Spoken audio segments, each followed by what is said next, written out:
Welcome to this video on setting up our squads. This is one of the first things you want to do to make sure you can set up your teams, get your players added, and then really start to see the functionality where it's all going to start to pay off for BenchPro doing what you would do normally, but a little bit more simpler. So obviously we're on the landing page here into our dashboard, as discussed in a previous video, what this all does and the functionality of this. Check out that one if you haven't seen it yet. But this time we're going to go online in the squad. So just jump on the top button of the top tab here, and it brings up our squad management screen. Now, you can see that at the moment I'm in rugby league squad. If I wanted to change that, it'll let me tap on the top bar and allow me to adjust anything if I'm coaching across leagues again. However, today we'll say it's in rugby league. And I'll roll down in here, have a quick view of my calendar, which is one of the things we'll have a look at in another video, but it allows me to see what's in here to be able to manage my players effectively for what's coming up. As I scroll down the screen here, it asks me to have a look. I haven't set up any teams here, just so we can see and walk through together. So it tells me that there's no teams yet that are created. So we want to create a new team. So if I click over here, I can see that there's nothing added.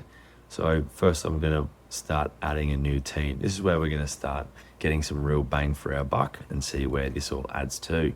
So I'm just going to set up a really simple demo here. Players added, it'll give me an ability to edit it or overall delete it if I've made some sort of mistake and I want to start again. Now here's where the real power of this comes into. So as you can see down, my add player is already here, and we've already got some demos in for you to be able to have a look at and play with on yours as well. However, if you have a look at this function of import CSV right next to the add player button, if you're lucky enough to be at a club or a school or an organization where they've been able to provide you a list on a Excel document or a Google Sheets document, all of these will transform into a CSV file. As you can see here, we simply download the template, hit the button, it'll download to your device, and you'll be able to copy and paste that across into this CSV format.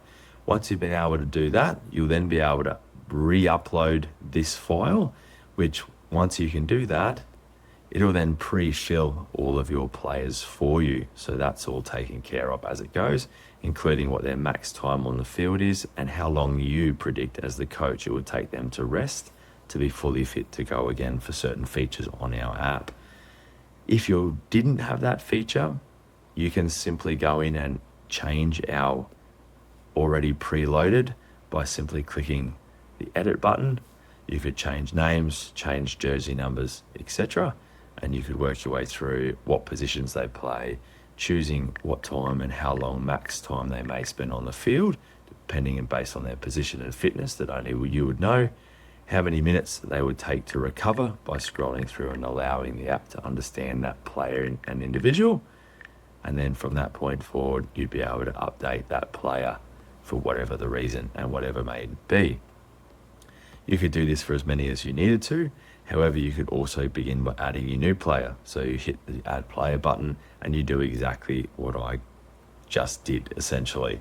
So Joe, jersey number of 14, and registration number is optional. We select at least one position. And then we go again and we work our way through what it is and what it needs to be to do so. So hopefully that gives us a little bit of a setup and a snapshot of what we need it to be. And this is when the real function starts to be able to take over for you and do all your managing in the background for you. So I'd encourage you to have a go early, try and set up a few players as you go.